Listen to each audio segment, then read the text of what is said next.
Thank you all. What did you, ma'am? Thank you so much. Thank you for the kind invitation and the very kind introduction. You can hear me, right? Yes, ma'am. Yes, ma'am. We can hear you. Okay, great. I'm going to share my screen. Um, hmm. Entire screen.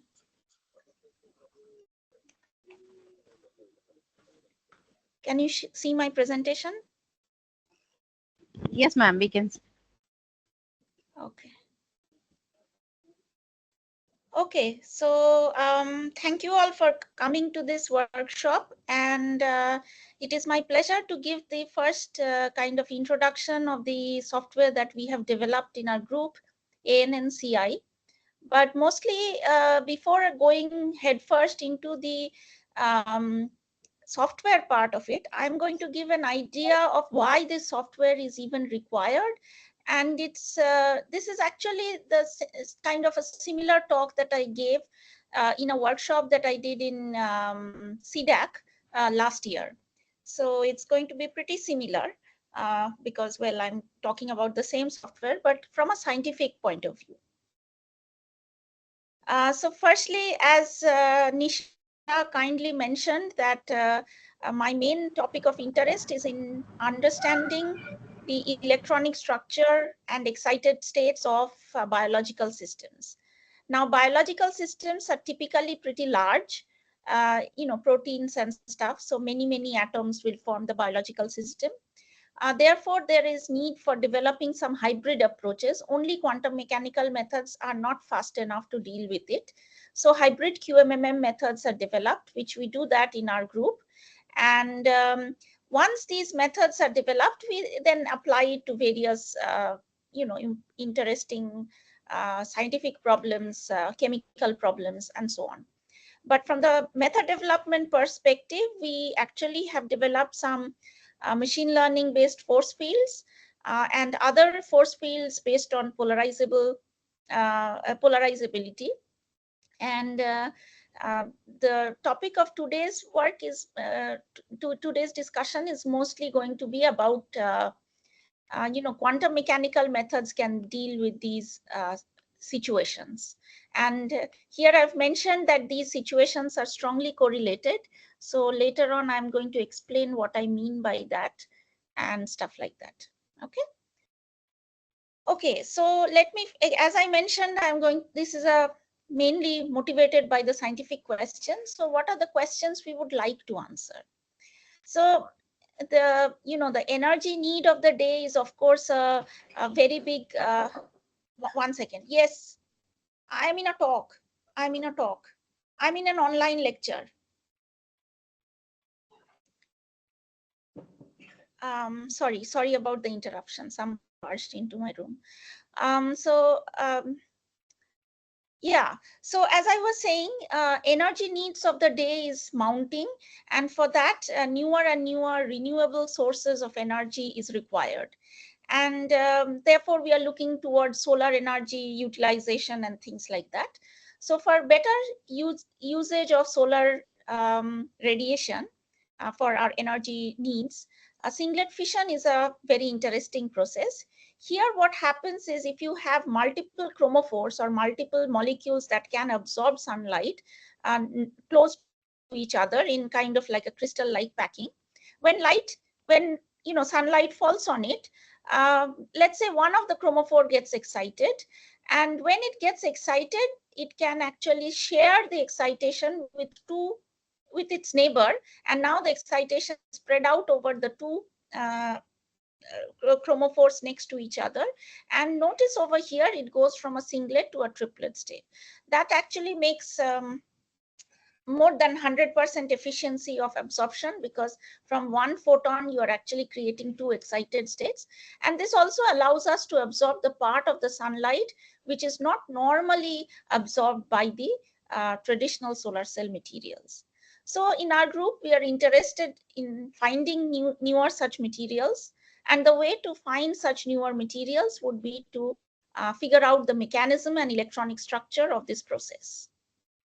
Another question we actually deal with a lot in our group is about photo protection. So while sunlight can be a great source of energy and things like that, it can also cause damage. DNA damage can happen if very high energy UV radiations fall on your skin. And normally our skin has a pigment called melanin, which protects it from the sunlight. So in our group, we try and understand how melanin actually protects us from sun damage. So those kind of questions require understanding excited state processes. And now here I've actually given a kind of expanded view of the Jablonski diagram, which a physical chemist or a chemist in general is used to looking at. So here the different processes in the excited state that one talks about could be, first the molecule is just there in the ground state optimized structure, which is basically the um, which is uh, which is basically its dark state. When nothing has happened, that's what the geometry of the molecule is. Now when you shine light on it, it will go to an optically allowed state, optically active state. And in that state need not be the S1 state. It could be the second excited state, third excited state, like that, whichever is the pi star and allowed and those kind of things.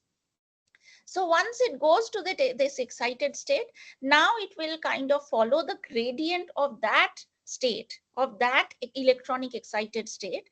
And uh, in coming down from that high energy state, it can encounter certain situations such as conical intersections, singlet triplet crossing, and so on.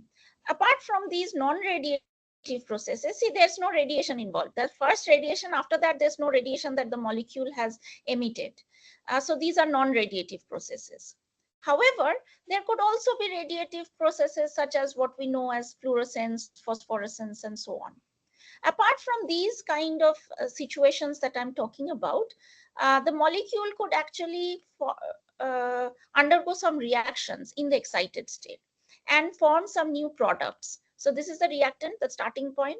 From it, it can go to some product. And now, because the light, the photon energy actually pumped it to such a high energy level, this photo product, which let's say this reaction is probably very slow in the ground state, it can now become reasonably fast in the excited state.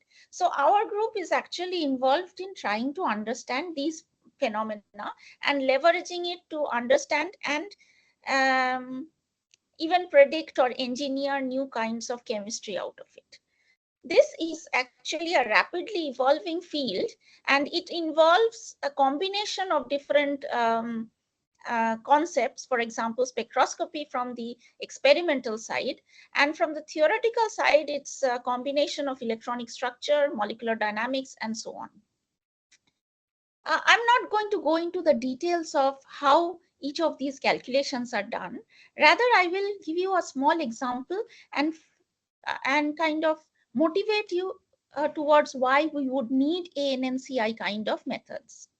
Okay, so now from a biological, big, messy, huge molecule, I've come down to a really small molecule. This is actually water. So this is oxygen, hydrogen, hydrogen. And what I'm doing for this water is I am actually pulling its bond and calculating its energy. Okay, at each different geometry. And if you ask me why I would need to do something like that, well, firstly, chemistry deals with bond breaking and bond making. So here we are basically testing out whether the methods that we are normally traditionally using in computational chemistry, whether they can handle such bond breaking and bond making processes. So here we are breaking these two bonds by pulling them apart. And here I have plotted the energy versus the bond length. So as I am pulling it apart, the bond length is increasing. You can see over here, this is the black curve is the exact energy of the water molecule as its bonds gets pulled apart. And this is exactly how it should be, right? When the bonds have completely broken, then you will have an oxygen radical and two hydrogen radicals, and the energy should smoothly go to a level such that it is non-interacting, as in the oxygen and the hydrogens, they're very far away, so they are non-interacting. So the energy should smoothly go to that non-interacting limit. However, using the traditional quantum chemical or classical or computational chemical methods such as MP2, which is a perturbative approximation, and CCSD, you might have heard of this couple cluster kind of methods. You'll see this is this red curve or the blue curve. These are very strange curves. It's like the interaction energy increases then decreases. How can it be? That's just strange, unphysical, completely wrong behavior. This point is further reiterated by this error plot, and here you see the error that is encountered by these approximate methods. And you see that at infinite separation, when I've really broken the bond, the errors are minus infinity, which is terrible. I'm going to try and do chemistry with it. If it is giving me so much error when the bond is broken, my calculations are going to be nonsensical. So that's essentially the problem that I'm talking about. And this problem actually occurs in many, many situations, including excited states, which, as I mentioned, my group is actively involved in. In polyradical systems, many a times for reaction mechanisms, etc., you might need to calculate radicaloid systems. Transition metal complexes are notorious for complications in this field. Polyenes, graphenes, if you are talking about any polyaromatic hydrocarbons, which are, again, a very popular framework, those also has a lot of problems in these traditional quantum chemical methods and metal clusters. So many interesting situations, many interesting chemical problems are still very challenging from a traditional computational chemistry approach. And that is the reason we want to develop new methods and code them up so that people can use it. Okay, so the reason for this failure, or rather the remedy for this failure, is that we need multi-reference or multi-configuration methods. Let me explain what multi-reference or multi-configuration basically means. It basically means that if you have the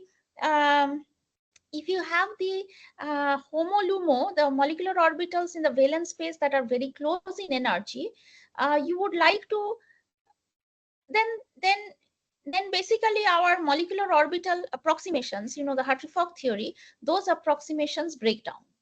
And then basically you will need to have all possible electronic configurations in the valence space. So the first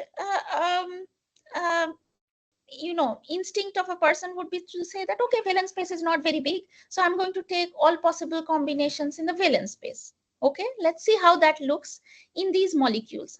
So now I'm giving you molecular examples. This is a pentacene and this is a decacene. So if I think about the valence space of these molecules, that would be the pz orbitals. So the pi and the pi star space of these molecules, so the pz orbitals. Now, and each of the pz orbitals has one electron. So two of the pz orbitals of two adjacent carbons come together and form the pi bond. That's how bonding happens, right?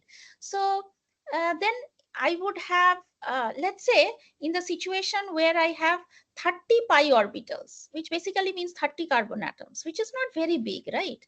So if I have 30 carbon atoms, which will have 30 electrons in these pz orbitals, not the total electrons, I'm only talking about valence space. In that configuration, if you are basically taking 30 pi orbitals and trying to put 30 electrons in them, the different number of ways that you can put those electrons, actually you can do this calculation. It is a combinatorial problem, and the number is 10 to the power 33. Which basically means the number of configurations in the valence space is an exponentially growing system. And exponential growth, as you know, is so fast after a point that it becomes computationally impossible. Let me give you more example of why this will be impossible. So 10 to the power 33, right? So this 10 to the power 33 matrix, if I form, see, most of computational chemistry or quantum chemistry deals with forming the full Hamiltonian matrix and then diagonalizing it. Let's say I create this full Hamiltonian matrix and then diagonalize it. For that, I need n cubed number of operations. So cube of this number of operations, that will give you 10 to the power 99 operations, which is huge. As a comparison, the number of atoms in the universe, total number of atoms in this whole universe is 10 to the power 82. Okay. So no matter how big a computer cluster I or CDAC or anybody builds, we won't be able to have this many operations occur at a reasonable amount of time. So that is the reason. And again, to reiterate, this case becomes impossible even for 30 carbon atoms. 30 carbon atom is not that big a system. If you calculate over here, it has already exceeded that limit. So even for small molecules, or let me call them medium-sized molecules, we have this challenge. Absolutely, it's there. Okay. So why is the space growing so fast?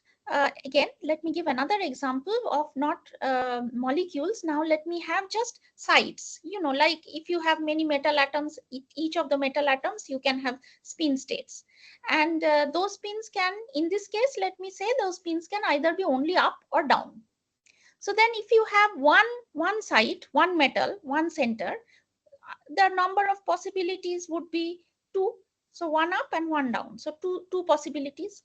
If you have 2 such sites, that is 2 spins, then the total number of possibilities is 4. So down, down, down, up, down, up, like that. And if you have 3, now it becomes 8. And if you notice, 8 is basically 2 cubed. So essentially, if you have n such sites, it will become 2 to the power n. And now you see the scaling of the problem is in the exponent. It is not in the mantissa, it is in the exponent. And the moment it is in the exponent, the growth is exponential, and very quickly the computation becomes unaffordable. Okay. This form, the example that I have shown, this form of the wave function is called full CI wave function, and it can be written as this form. And therefore, these objects, these coefficients, I will need 2 to the power n of these coefficients. And these coefficients can be written in a little more tractable way as a tensor of rank k. Okay, because there are k or n, then there will be rank k tensor. So this object over here is a rank k tensor. Now the problem, as I mentioned, of a rank k tensor is it will scale as 2 to the power k or d to the power k, depending on what is the dimension, each dimension, how many numbers are there. So that is unaffordable. That is completely impossible to handle. Okay. So, and that is why we come up with this approach called matrix product state ansatz. Okay.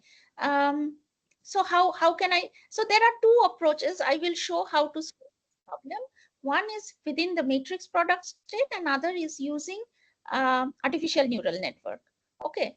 And I will explain to you, or at least try to explain to you, what are the efficiencies and the drawbacks of each of these approaches. Okay, again, so as I mentioned, this is the full exact wave function, and this wave function can also be denoted as a tensor of rank k. And then I should have written it as d to the power k. Okay, because the rank is k, so d to the power k. Okay, fine. Now what I can do is, this is a tensor, so I can operate all tensor approaches on it. And one of the very efficient mathematical tool is singular value decomposition of a matrix. So if this tensor I take in a way that I write it as a matrix. So one of the dimension I write as its dimension, and the other dimensions I kind of flatten it out and write as a very long dimension. Then I can perform a singular value decomposition on it. Please notice, singular value decomposition is a mathematical operation like eigenvalue finding or diagonalization. So a matrix, in diagonalization, a matrix can be broken into an orthogonal matrix multiplied by a diagonal matrix multiplied by the same orthogonal matrix's transpose. This is what eigenvalue problem does. Singular value decomposition, on the other hand, can be applied to any matrices irrespective of whether it's square matrix or a rectangular matrix. And in that case, the singular value decomposition gives rise to, when I do a singular value decomposition on a matrix, rectangular or whatever, it gives a matrix, orthogonal matrix, multiplied by a diagonal matrix which has the singular values in it, multiplied by another completely different orthogonal matrix. Now, this in between this diagonal matrix which contains the singular values, that's the most important part. Singular values basically denote the most important degrees of freedom. So if I retain not all the singular values, but only the most important singular values, then I can reduce a big problem into a small problem while keeping the physics of it intact. In fact, this approach is not used only in physics. It is used for, signal processing and things like that in much of engineering, communication engineering, and things like that. So this is actually a very versatile mathematical technique. So once we do a singular value decomposition, now I have basically broken it into a matrix. Something that I should have mentioned. So these legs basically correspond to the rank of the matrix. So this is a rank 2 matrix, multiplied by this square is the diagonal matrix. So it is still 2 rank, but this is diagonal, and this is now again a tensor with rank. If there was rank k here, this is rank k minus 1, because one has gone here, one of the leg has gone here, the rest k minus 1 is over here. And if you keep doing singular value decomposition many times, you will basically get an answer that looks like this. And if you actually did the calculation, you will see that the instead of the dimensionality or the system size being on the exponent, now the system size has come down to the mantissa, and it is in fact linear scaling with respect to the system size, which is fantastic. So then this is a form of a wave function that I can use, where I do not have to store d to the power n numbers, and I do not have to diagonalize a d to the power n by d to the power n matrix, which I couldn't have done as I showed in the previous slide. Okay. So in doing that, what I'm really doing is I can have various configurations. I said that the electrons or the spins can have various configurations, right? Up and down and things like that. Instead of keeping the configurations each and its relative importance, now I'm taking each of the spin and associating a matrix with respect to that spin. That is the change in approach that goes on from going from the CI or configuration interaction approach to MPS approach. Okay, and in fact, the method DMRG, density matrix renormalization group, it gives an efficient technique to obtain this optimal MPS answers. If I kind of tell DMRG in short, so this was the exponential scaling problem that I showed before. So what I can do is, instead of going straight like this and keep increasing the system size till my computer explodes, what I can do is I can look at the all possible combinations of, let's say, 2 sides. So that is still tractable, because that's, let's say, 4 in this case, which is a small number, so it's a tractable number. Now on top of this, on this 4-dimensional on this 4-dimensional object, or the wave function, if I actually try and retain only the most important degrees of freedom, I don't keep all 4 degrees of freedom. I can keep only the most important degrees of freedom. And the way to choose this most important degree of freedom is by using density matrices. I'm not going into the details of how density matrix is created on it, and why this density matrix is such a good it's like a marker for what are the most important degrees of freedom. But I'm just explaining here that I want to reduce the degrees of freedom, and in doing that, I am using density matrices. And then again, I go to the next site where I increase the degrees of freedom, and Again, looking at all the degrees of freedom, I retain only the most important one. So in going from here to here, the degrees of freedom you see has not increased, while here it was exponentially increasing. So it has not increased, but actually in reality it will increase somewhat, but it will increase polynomially, not exponentially. And you are still retaining the correct physics, because you are looking at the density matrix and making a judgment of keeping the most important degrees of freedom. Just as previously I was showing with singular value decomposition, that the highest singular values are the most important degrees of freedom, so I will retain them. Similarly, in the density matrix, the highest diagonal values are the most important ones, and I'll keep those degrees of freedom. So that's how I make the choice of what to keep and what to throw. So this is just the mathematical notation of what the exact wave function looks like, what the product wave function, which is basically your Hartree-Fock or even DFT, those kind of wave functions look like. And 1 second. Hello? আমি একটা meeting এ আছি. For sure.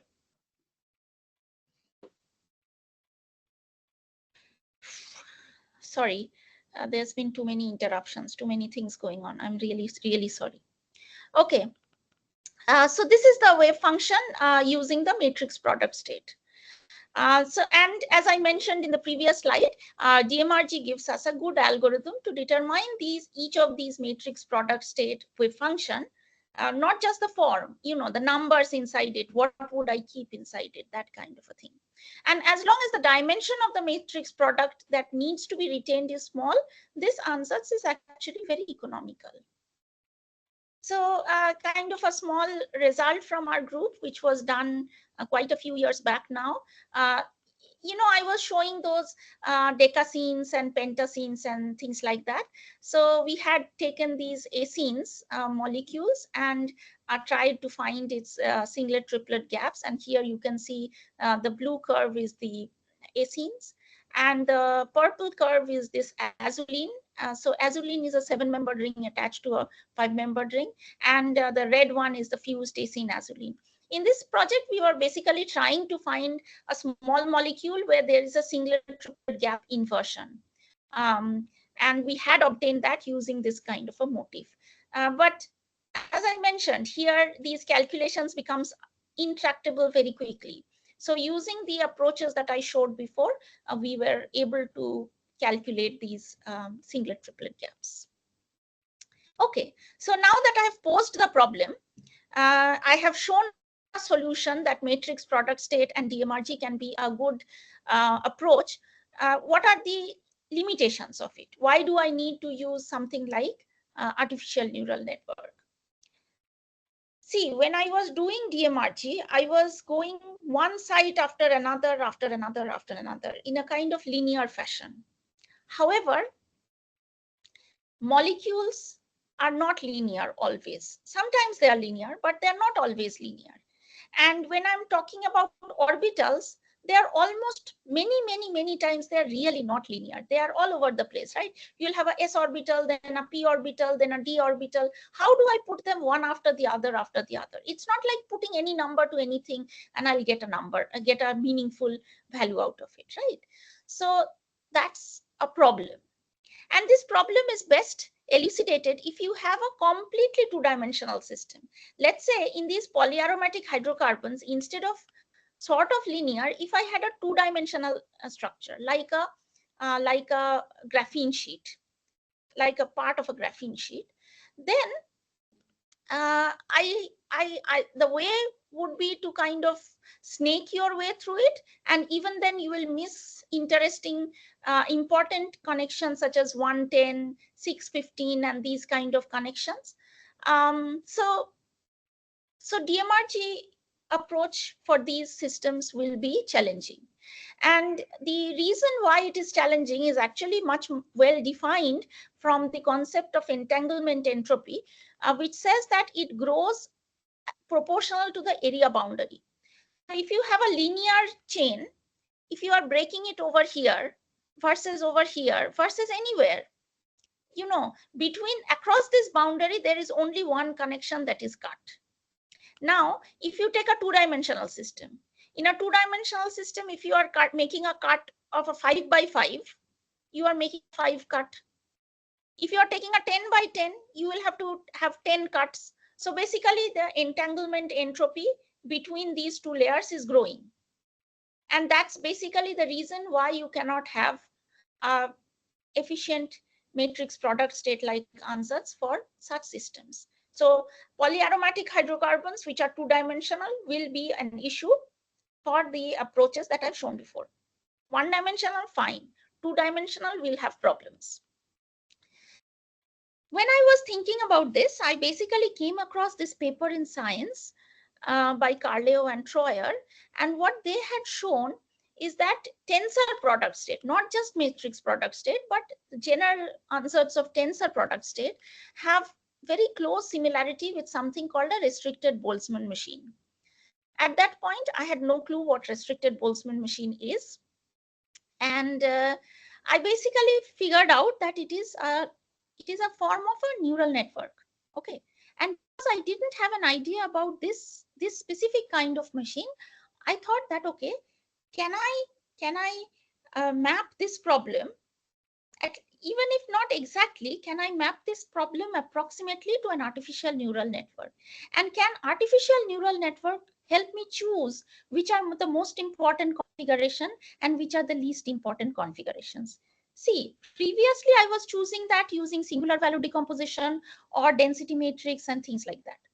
But let's say if I don't have access to those kind of properties, I could use just some approach of learning, some approach of machine learning to find out which are the most important degrees of freedom or which are the most important configurations and which are the least important degrees of freedom or the least important configurations.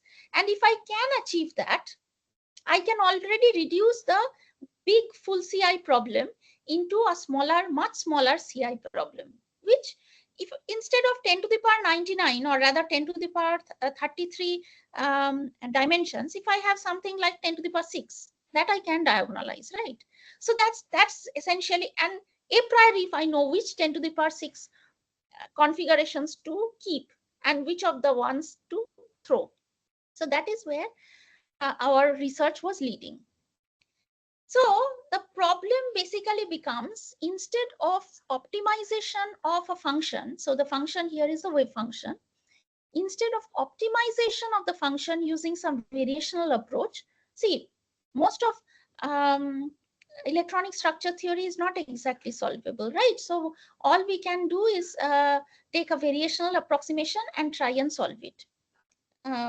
I mean, calculate the energy, take the derivative of the energy with respect to coefficients like that. Okay, so we went about trying to rephrase this optimization problem as a machine learning problem. So now let's see what are the similarities. So if I have a neural network, the function is written as W times some, W is the the weight matrix multiplied by some input vector. So this is the form, and I am guessing that my actual wave function is some y of x or psi of x, whatever. It is a very complicated quantity. I don't know what that quantity is. So I'm trying to optimize that or fit it to a function f of x, which is much easier to calculate, which is more flexible, and I'm going to train this f of x in such a way that it is going to mimic y of x for some amount of training data. I've still not explained what this training data is. And of course, as I mentioned before, it is going to be a simple form of f of x because I want to do all sorts of operations with it. Okay, so this is the approach we are taking. Okay, so what is the, so instead of minimizing energy with respect to W, we'll optimize W with respect to data. Now what data? The data is basically some known CI coefficients. So instead of trying to find the CI coefficients or weights of the full Hilbert space, if I know the weights of a subspace of the Hilbert space, let's say on 1000 configurations, I know which which are the important ones and which are not the important ones. Then on 10,000 configurations, if I know which are the important ones and which are the unimportant ones, this way, slowly, we can try and find out what are the patterns that give rise to configurations that are most important and least important. In other words, high weights and low weights. So that's basically how we are trying to train the data. And the cost function here is a simple cost function. It is a mod of this error between f of x, which is our model function, and y of x, which is the known data from some subset of the Hilbert space. And the f of x we are keeping as a neural network. So what is the benefit in this exercise? Well, firstly, we don't have to compute the energy. And secondly, we definitely don't have to compute the energy of the full space, which is intractable. Okay. So what kind of network construction did we undertake? We actually did a very simple form. So this is the input, where in the input we are giving ones and zeros, actually ones and minus ones, depending on whether it's an upspin or a downspin. And this is the form of the first layer, nth layer, like that. And the final output is basically the coefficient. So this psi, the coefficient of the that corresponds to the weight or relative importance of that configuration. So how many parameters do I have? Previously, I had exponential number of parameters, but here I'm parameterizing with respect to n squared data only. So that's good. N squared is tractable. It is becoming polynomial. Again, so during the hands-on session, you will see how to run these softwares and things like that. But here I'm showing some of the results that were obtained. And you see, this is a two-dimensional system. This is not one-dimensional. So the neural network trained data is like this. And the full CI, or the exact data, is the red one.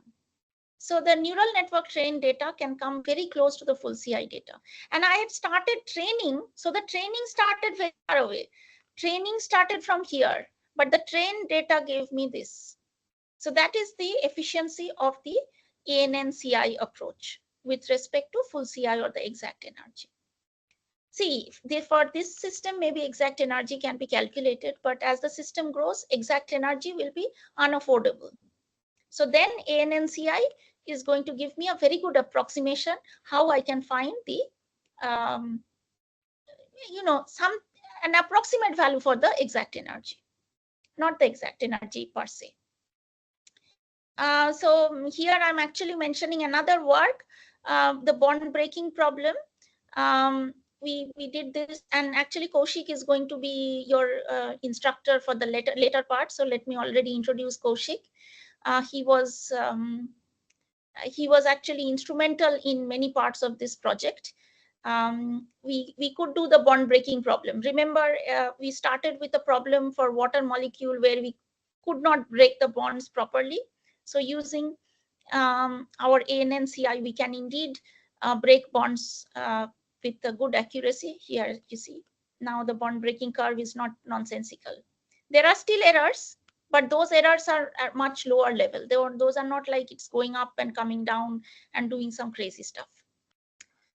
So, and another thing that we had noticed is that instead of training with respect to the CI coefficient itself, or the mod of CI coefficient itself, we trained with respect to the logarithm of the CI coefficient. And that basically, because the problem is here, the CI coefficients can be very small or very large, and there are many coefficients which are very small. So this kind of a logarithm based output descriptor is actually better for training. So that's what we observed. And then what we went ahead and tried to do is, okay, we can learn the CI coefficient, but can we even learn the MPS instead of learning as a, the model function previously was an artificial neural network, which is what you are going to do in your hands-on. But I will tell you what else we did after we had actually coded up ANN-CI. We also wanted to see if the model function can be something else, like a more wave function like model function, such as matrix product state. And there was this paper in arXiv um, where they had given an algorithm of how to use these answers, these kind of functions for machine learning. And we used that. In fact, there were some similarities with DMRG algorithm. So we leveraged that and we learned using MPS. Again, I want to kind of reiterate that optimizing MPS variationally versus machine learning wise, uh, actually machine learning wise is more efficient. It shows a better scaling. I shouldn't say it's more efficient. I should say that it shows better scaling. So if you look at the scaling, if you are doing a naive variational optimization, it will scale to the power 4 of the system size. If you are doing DMRG, it will scale as cube of the system size. And if you are using machine learning, it will scale linear with the system size, multiplied by, this is the catch, this is the problem, multiplied by the training data set. And this training data set, how it grows with system size, we do not have a very good idea, but we do know it grows. It's not that it is invariant to system size. Okay. So don't believe that scaling is linear. It is, of course, more than linear, but how much more, we are not very sure how to kind of how to express that. Again, we are showing how optimizing MPS using machine learning can be achieved. And here you see these blue curves, you almost don't see them. They're so close to the green exact curve. If I blow it up, then you will see how it looks like. So we could, in fact, calculate again energies pretty accurately in the machine learning answer way of learning MPS. But again, since it is MPS, then we have to use linear ones. So we showed only for linear ones.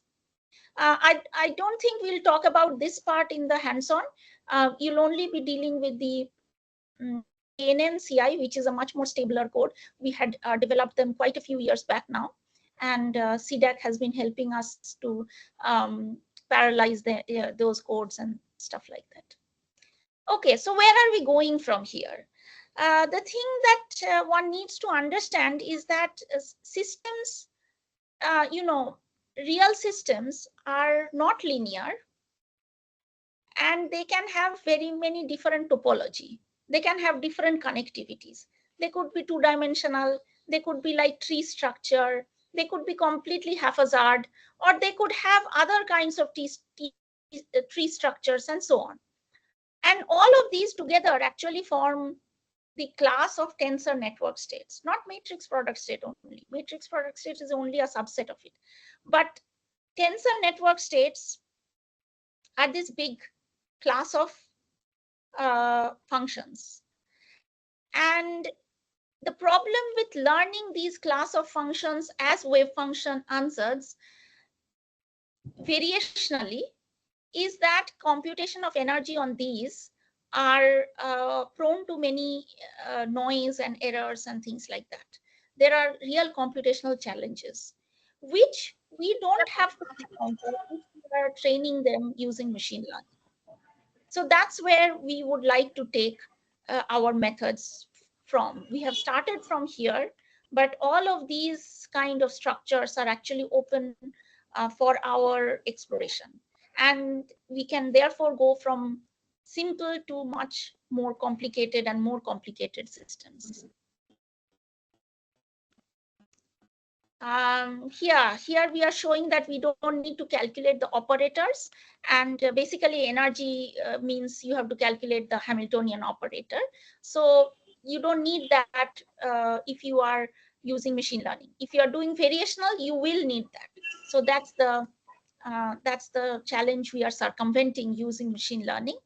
And just to let you guys kind of give a preview of what you are going to see later on. This was what we had done within the scheme of NSM 1.0, and this is one of the software packages that was developed. And as I mentioned, large-scale parallelization by CDAC has been achieved to a large extent over the last year or so. Maybe they will make even better parallelization schemes, and that will be fantastic.